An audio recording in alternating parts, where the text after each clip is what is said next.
দে, দেখে নি আমায় দে। মেজো মামি, মা মা দেখো না, মা দেখো না। পারবো না। কি বাবা, উড়ে যাবে। মেজো বৌদি, আপনার ননদের কথাখানা কিন্তু নেহাত মিছে কথা নয়। এতে কিন্তু মেজদা রাগ করতেই পারেন। আজ মাঠ থেকে ফেরার পর একটা পোস্ট কার্ড নিয়ে আসবেন। কেন কেন?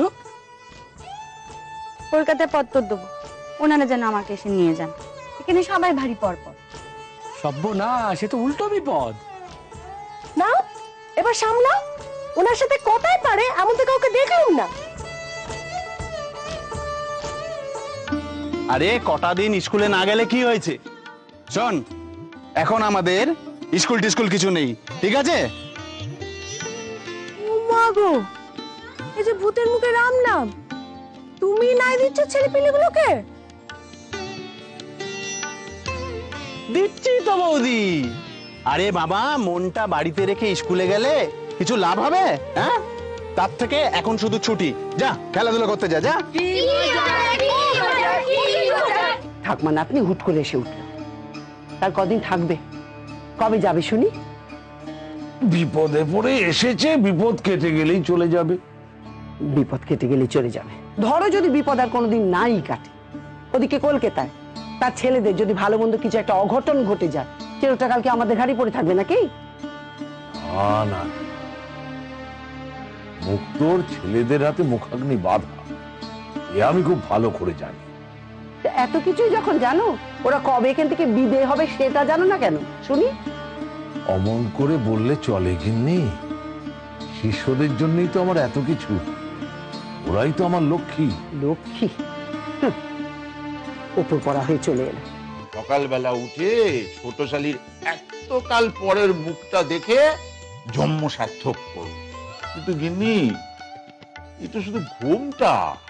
হ্যাঁ, চাঁদ যদি মেঘের আড়ালে লুকিয়ে থাকে তাহলে তার যোচনাটা আমি উপভোগ করব কি করে? হ্যাঁ, ও শশী, শুধু সুবোধ ভাইয়া ধ্যান করলে চলবে?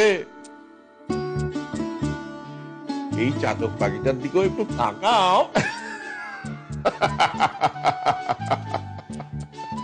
আরে আমি বাঘ না সিংহ? হ্যাঁ হ্যাঁ, আমি দারোগা বটে, কিন্তু রসে বসে থাকি।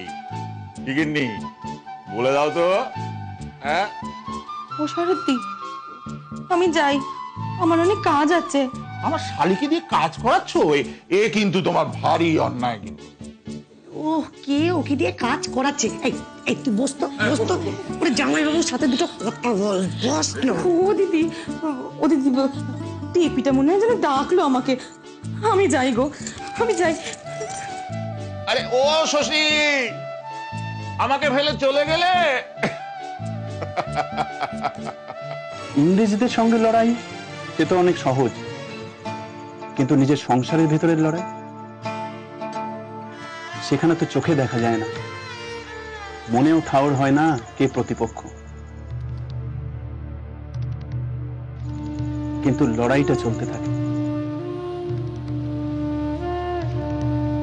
কথাটা কি ভুল বললাম মেজো বৌদি? সব কথা ভুলটিকে নিকৃতে মাপার নয় ঠাকুরপো, অধিকারের নিকৃতে মাপতে হয়।